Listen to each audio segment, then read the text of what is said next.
Welcome to 365 Brothers, the podcast. Have you wondered who are the Black men that you pass on the street every day? What are their lives like? Well, in this podcast, we have an in-depth conversation with Black men from all across America and all walks of life. Listen to their stories, their experiences, their wisdom. I'm your host, Robin Shine. Get comfy.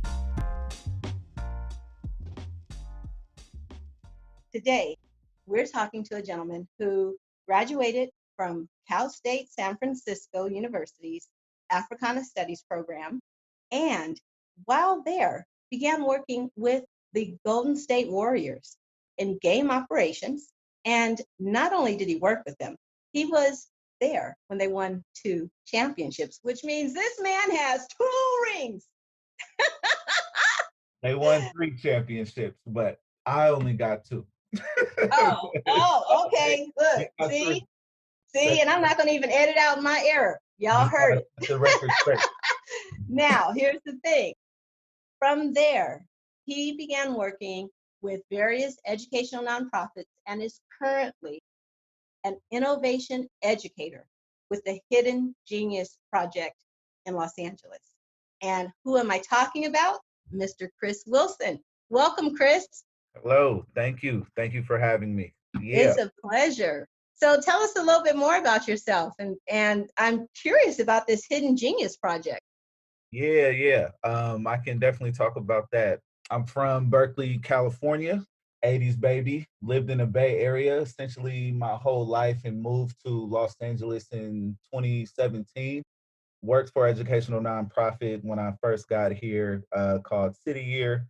They're also a part of a large AmeriCorps network. But that's really just what got me here. Earlier this year in March, I started working for the Hidden Genius Project, which was actually started and founded in Oakland, California. And this organization trains and mentors Black youth in technology creation, entrepreneurship, and leadership skills to transform their lives and communities. It's really like a manhood development organization. They started in 2012, and through my network in the Bay Area, I'd actually already heard about all the great things they were doing in Oakland. And then just by chance, I heard this on a fluke while I was talking to a colleague of mine in Los Angeles that Hidden Genius Project is coming to Los Angeles. I said, shut the front door. I ended up applying for a position with the org and got the job. That was in March, a week before stay-at-home orders and the shit hit the fan with COVID-19. So that was our introduction into LA as a new startup. What we do with the cohort of geniuses, as we call them, the young men, 24 young men from all walks of life, is really try to support them and give them tools of the trade to really help them get further in their community, really transform their families, some of the things and opportunities they have.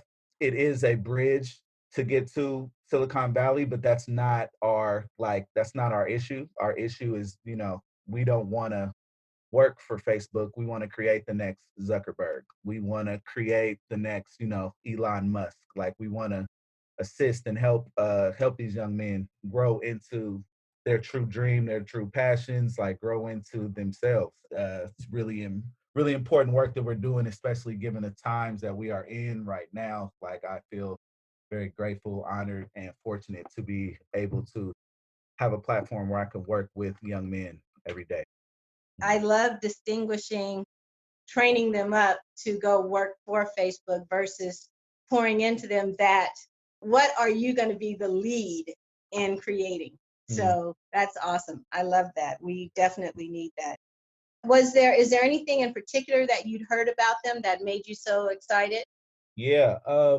The idea that they meet the geniuses where they're at, because, I'm thinking about, this organization works with students from 9th to 11th grade. So I'm thinking about where I was at that point, much different from, the college student that I eventually came to be. But it was during those years where I found like the teachers who really got to me, the the best and the educators who really like stuck with me were the ones that kind of like gave me an inch and let me like figure out what I needed to do with that. So I like the Hidden Genius Project because they meet students where they're at. As a kid, I didn't necessarily gravitate towards like math, but I really liked history. Mm. So similar to the Hidden Genius Project, you might not like coding. You might not want to, that might not be your thing, but maybe you want to start a business, or maybe innovation creation isn't your thing, but you want to really like have a brotherhood and have a like sense of purpose and like learn about some things about what it means to be black or what it doesn't mean to be black, or meeting the genius where they're at was the thing that really like hooked me into the organization. I thought that was cool because if you can learn how to run a business in your sophomore year in high school and just keep working on that and working on that, I'm thinking about where you'll be when you're 20 years old. And so many of us don't have the opportunity to do things like that. When I say us, I mean, all black folks in this organization only working with young black men. That's also really powerful. That's also an act of resistance. Organizations like that don't really exist. Nobody does it on that level. So all of those things just like really put me on. Yeah. I and my listeners hear me repeat certain things about myself as they come up in the interview, but I am an educator. I teach high school government and economics, Mhm. and I think what you're describing is where education needs to be. The way that we do these subjects, and you got an hour of English and an hour of math and an hour of science. It's so unenrolling. It's just like disparate information. It's almost like if you wanted to take all the joy out of learning, how would you do it? Well, you'd parse things and you know what I mean, and study little pieces, and then say, now you figure out how to make this a whole thing. Wait, what? Yeah. So I The, love what you're describing, because if I could reinvent school, it would look like that. And I think sometime in the 21st century, there's going to be a reckoning when some of the older folk finally get out of education and retire. Some of the folks who are running school districts, who are in the district offices, once they retire and get out, then people can come in and maybe really reinvent it. that would be the hope. The way that things are taught and the lack of diversity in the lesson plans and the lack of, modalities you use to teach a young person, some people learn like this and some people learn like that. Being stuck on one way, I definitely think is failing a lot of our students that are going to public schools. I 100% agree with what you just said. Yeah. Here I'm, 30 something years out of high school, and we're still teaching it to the same type of mind. Yes. Anyway. No, absolutely right. uh, the same way that they were teaching it when I was young is the same thing that's happening now. I'm just Yeah. at that.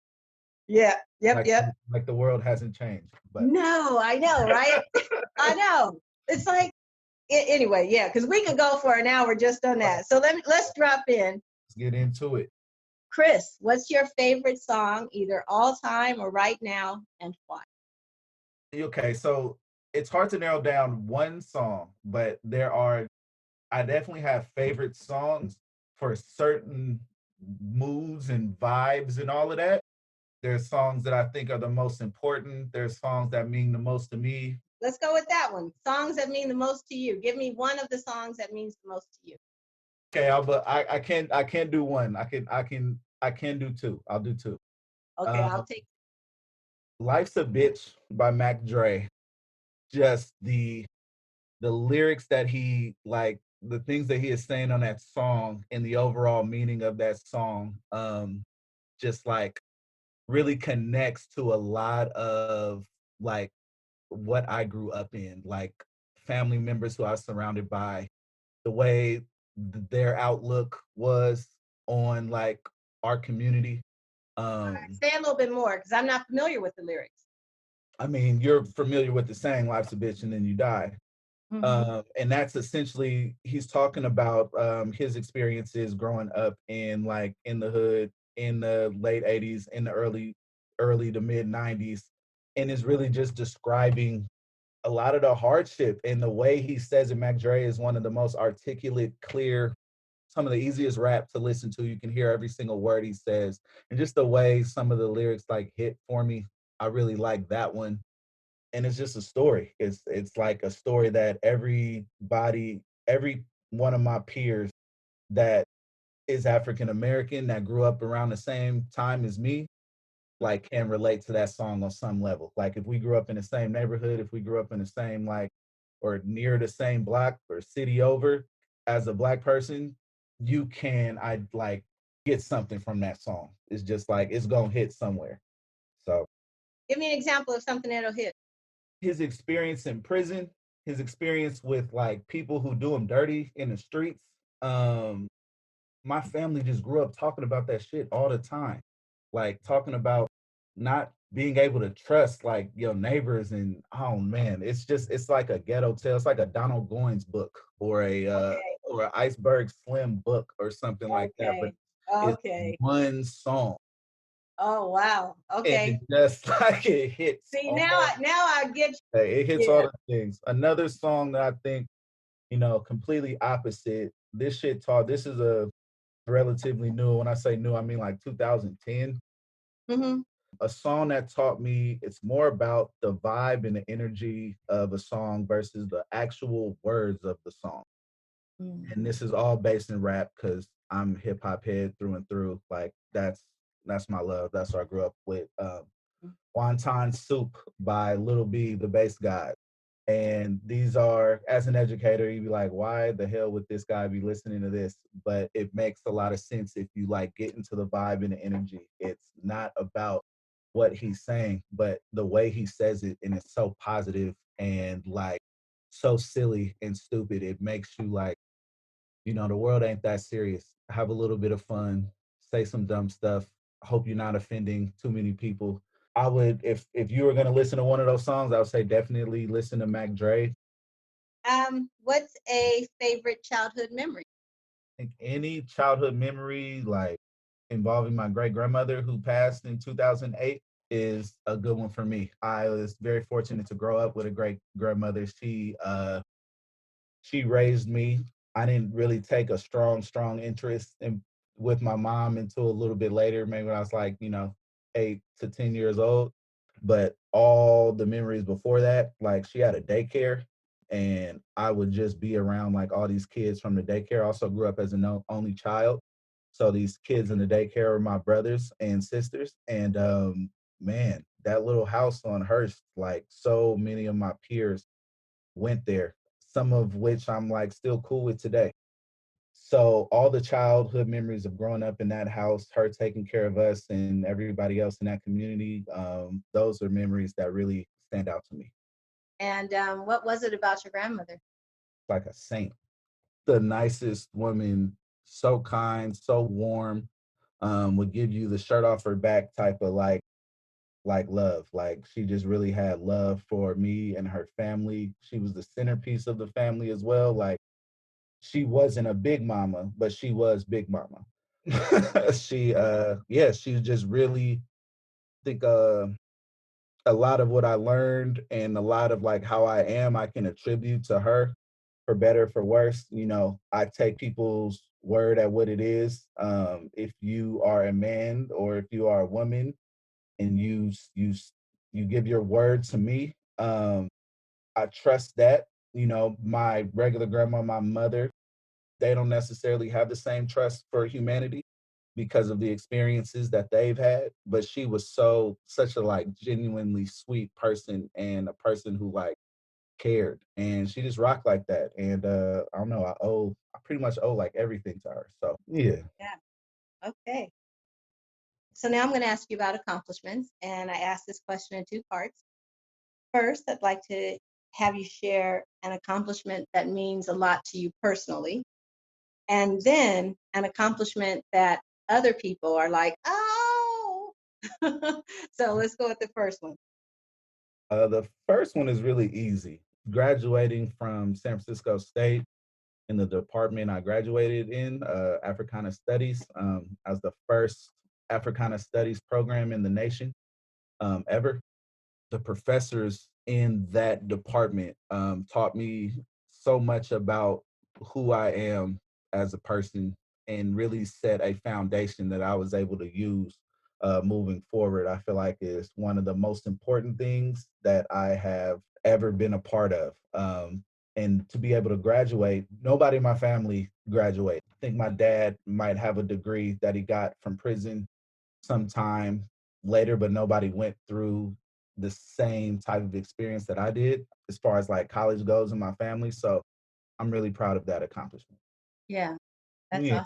awesome. And the second half of that question was, it's so like I don't I don't know what people think, you know.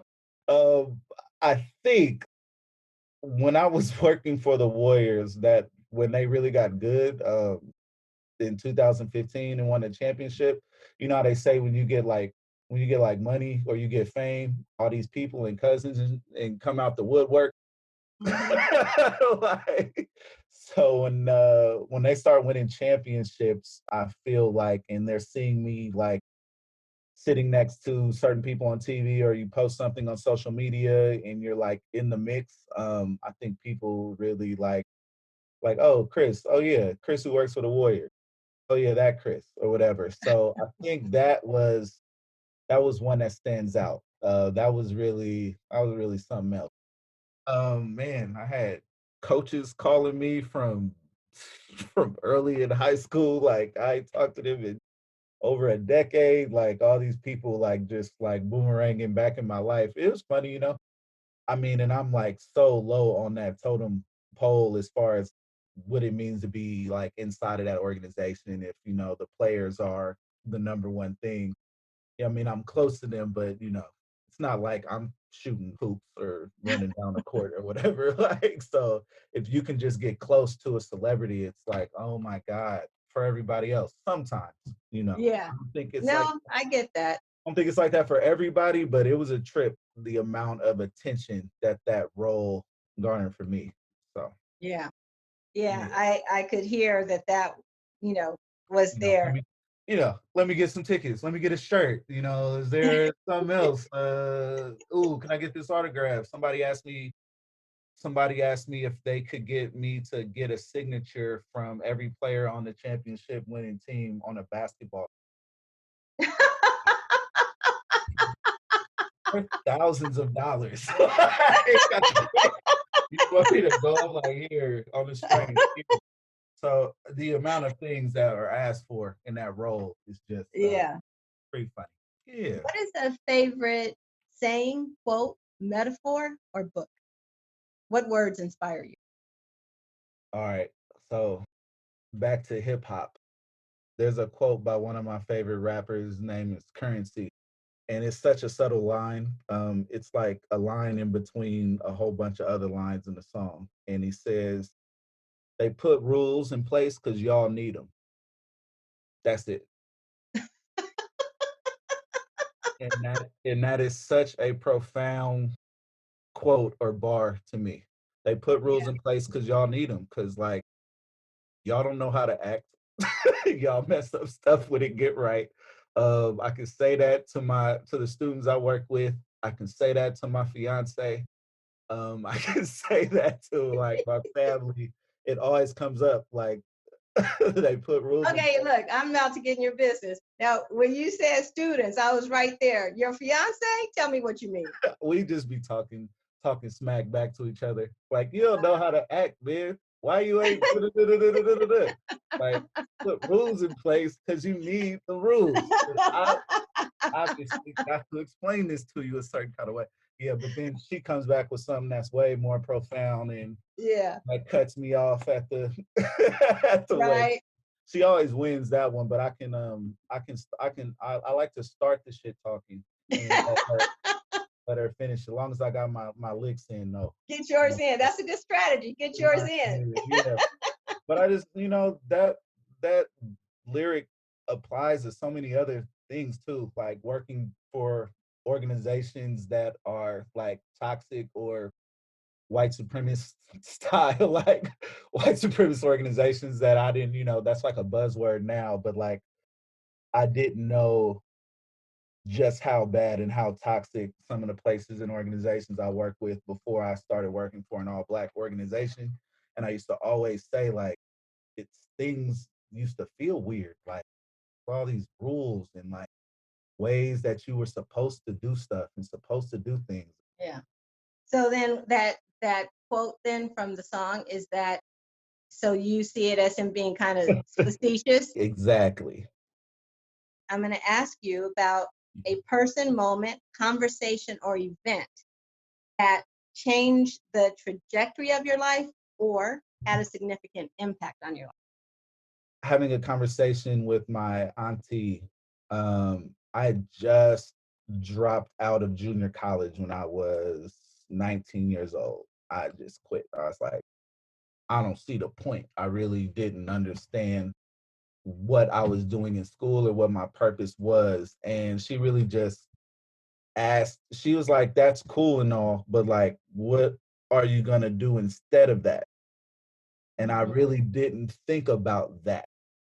I really didn't think about like what the other thing was. Like up until that point, it was all about like, school or, working a little job, or if you got any little hustle, like doing that to get a little bit of money in your pocket so you can like stay fresh. But other than that, I didn't really have any long-term goals. And she really taught me about the idea of working backwards.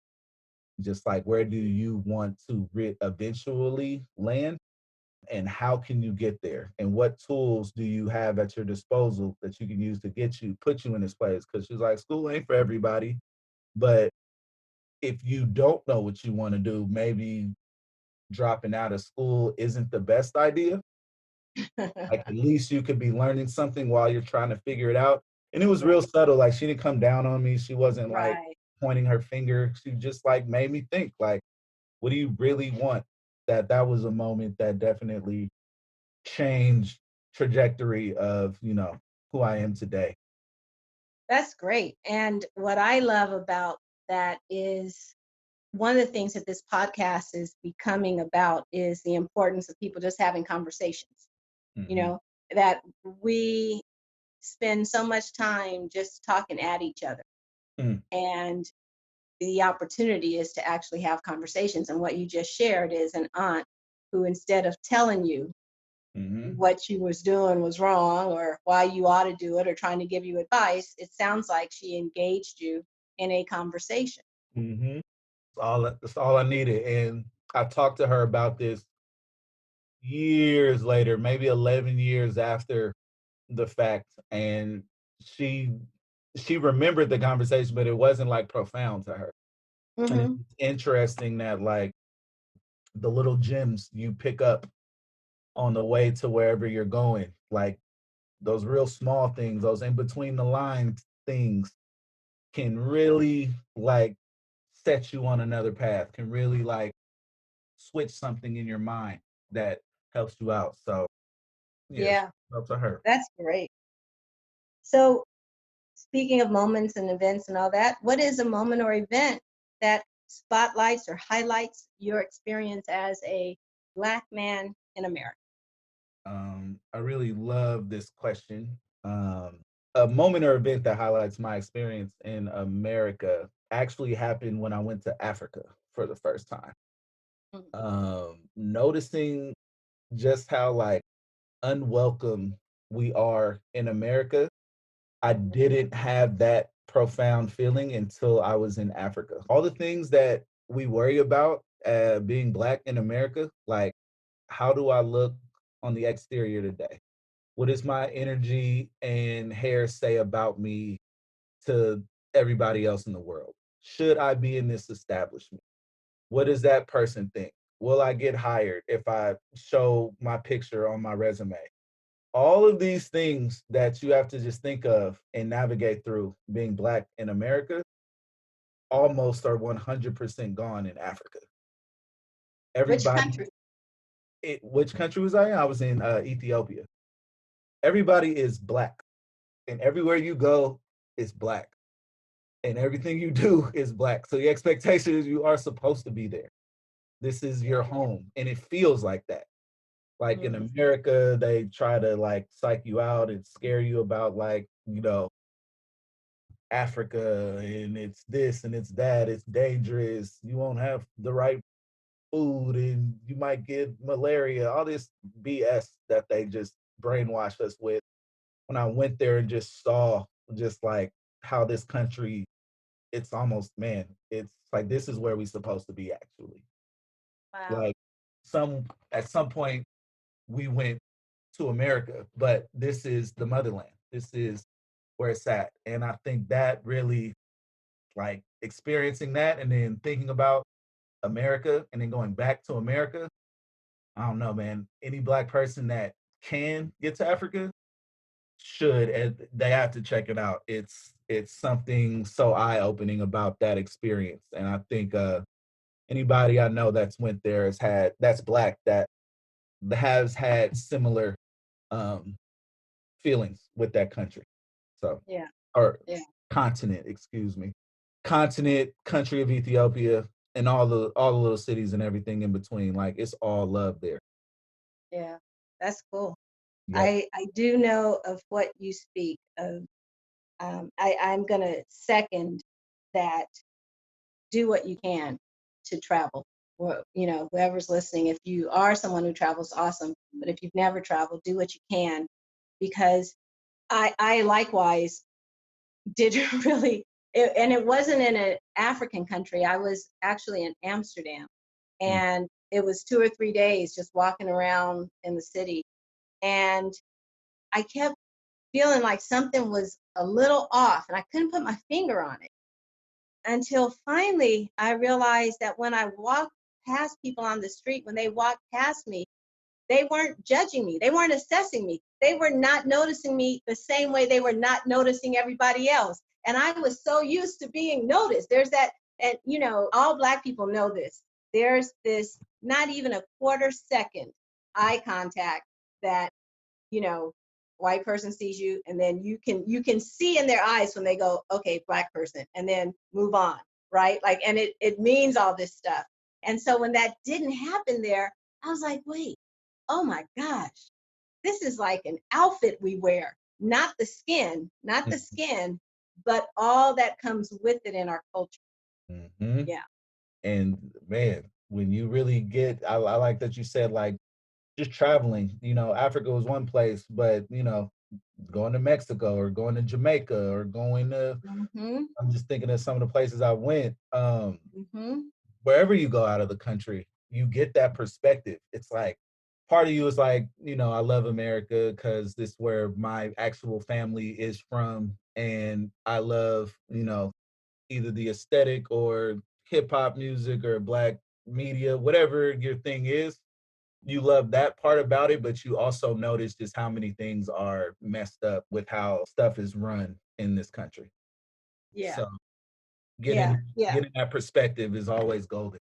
It is. It is. I mean, how you just said that, it anywhere else you go, you discover what you're wearing when you're here.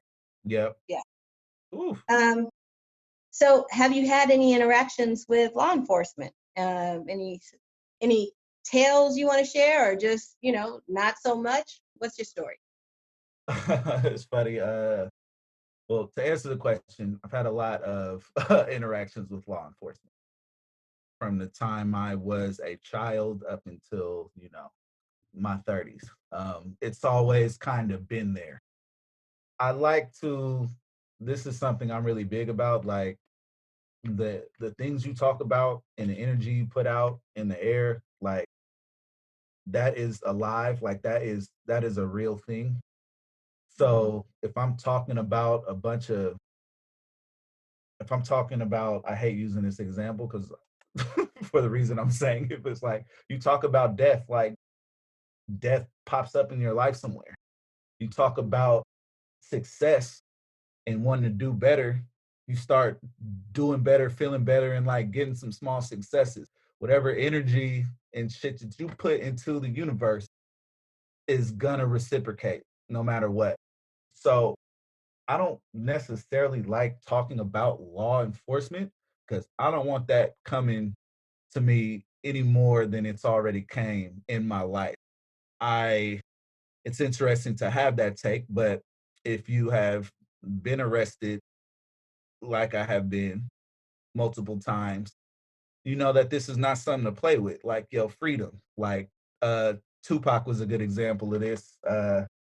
When Pac had no criminal record prior to talking about criminal activity and talking about police doing him bad, he started talking about that stuff as a reflection of his community and some of the things that were going on that he saw.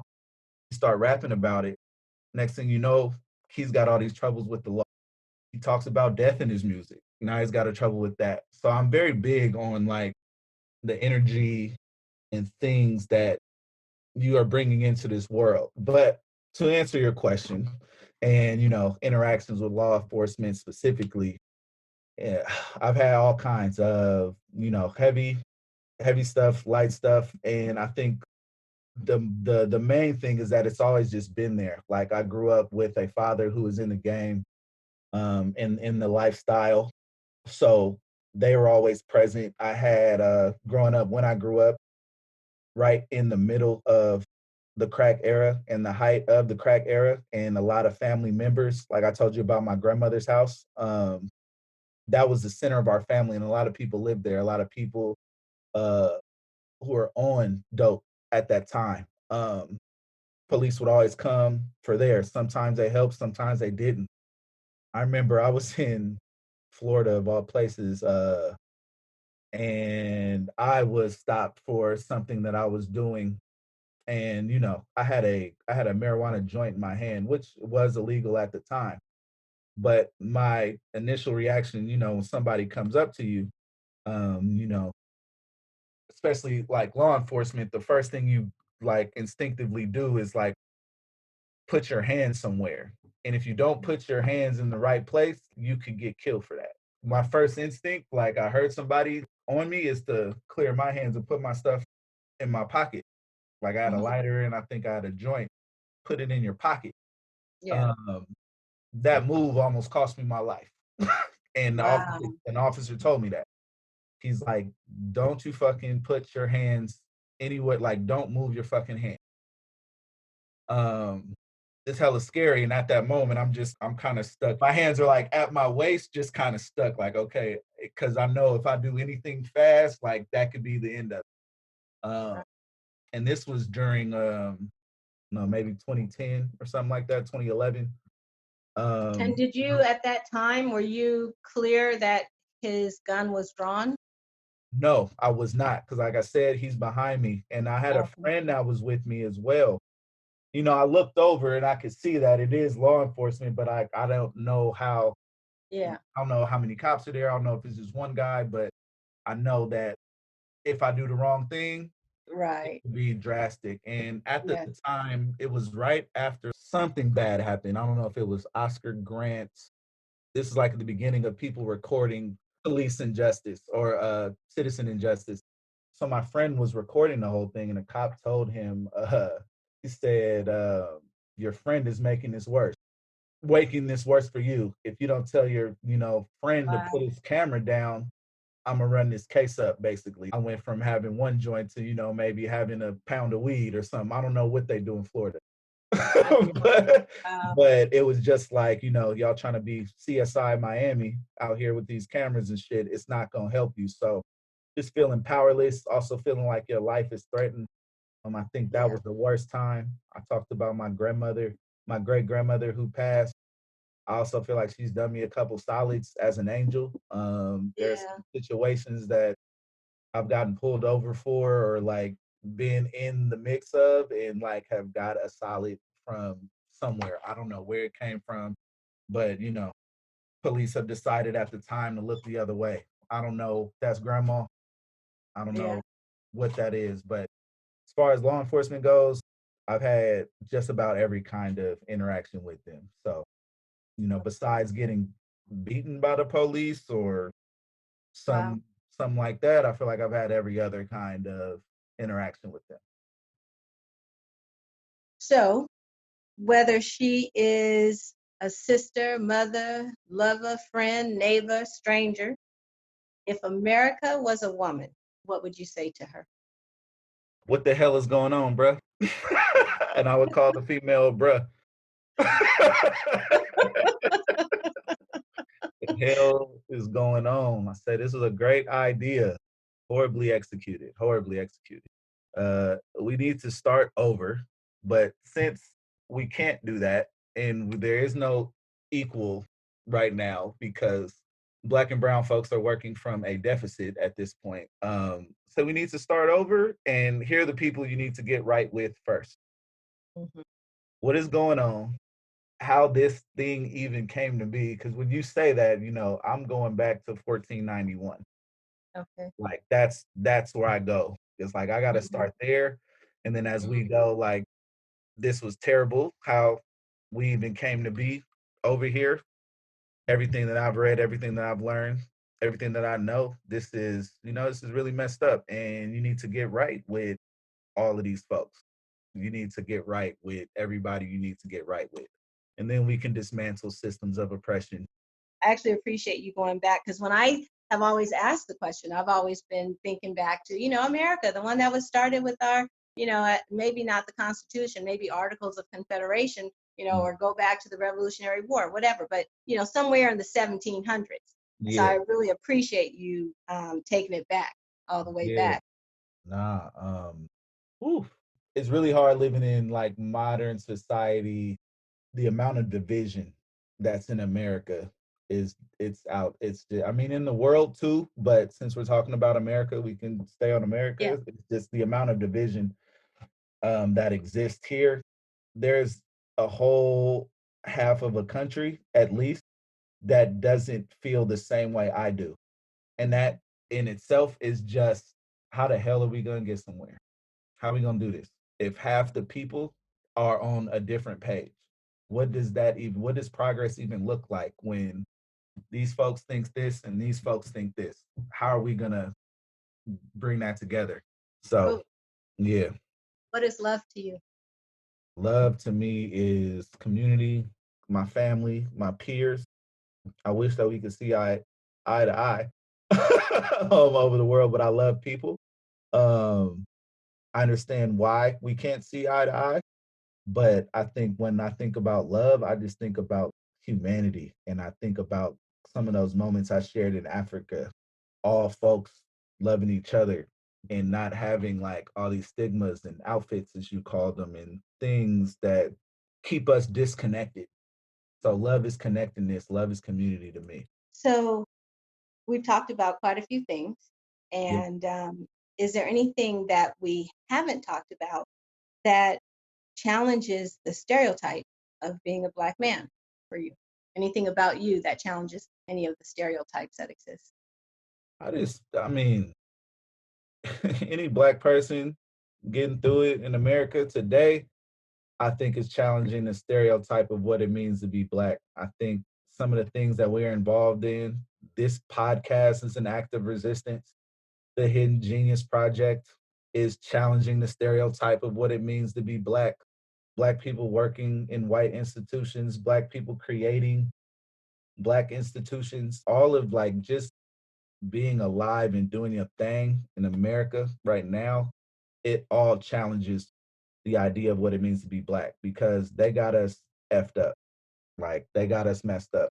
I had a lesson with some of the geniuses I work with in my job, and it was about something similar, like, what it means to be Black. And that was a long lesson plan, but the overall answer is culture is yours. So whatever y'all decide culture is what it is. An outsider can't tell you what culture is. An outsider can't tell you, what it means to be Black. Only the person in that skin can deliver that level of what it is to be dot dot dot. Like it's us. It's everything we do, for better or for worse. Like So funny because I, like so many people who don't fit the stereotype, when you don't fit the stereotype, you go, you ain't even Black, or you don't act Black, or you this, right? yeah. And it's like, you know what? If my skin, if I identify Black, whatever it is I'm doing, that's what Black people do. Don't tell That's me Black people don't do this because I'm Black and I'm doing it. That means Black people do it. 100%. 100%. It's, this is ours. And I think it's all valid. No matter where you at, no matter your hue, if this is what you identify as, like this is what the culture is. We run this. I love it.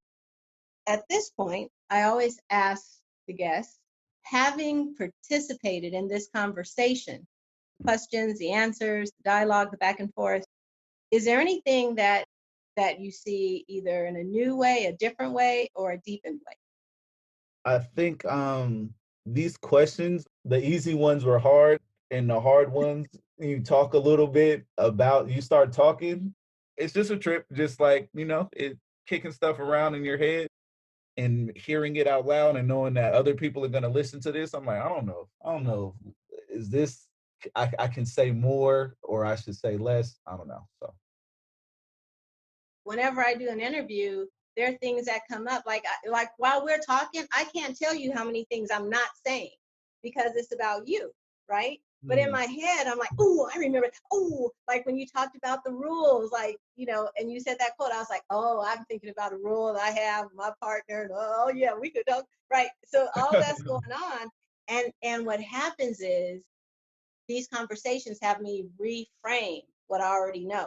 So I see something and then I hear how someone else relates to it and then I get to reframe it. So that happens. But then the other thing is like, yeah, conversations do force us to take a new look at what we already know. Yeah, that is something that I have discovered on this interview. Trying to reframe things that I already know, that's it's challenging at times. I am so appreciative of your commitment to these young men in the Genius Program. And I'm clear it's not just those geniuses, it's just the people in your life, like contributing to them. So thank you for that commitment to growing the next generation. Thank you. And Appreciate it. yeah, I love that you talked about your students and said, when I'm talking with my geniuses, like when you said that, I thought, oh my gosh, like what if I, in this upcoming school year, took on that I'm actually talking to a room full of geniuses. I've never created that for myself, that's who they are. I always say they're all extraordinary. They all have special talents. But what would stop me from just acknowledging that they're all geniuses and whatever their genius is in? So thank you for putting that on the table. Yeah, I wish I could say I created it, but that's what we refer to them as. Thank you for listening. As you can hear, you do not want to miss any of these brothers. Make sure you subscribe. You can find more at our website, 365brothers.com, 365brothers.com. This is Robin Shine. To listen is to love.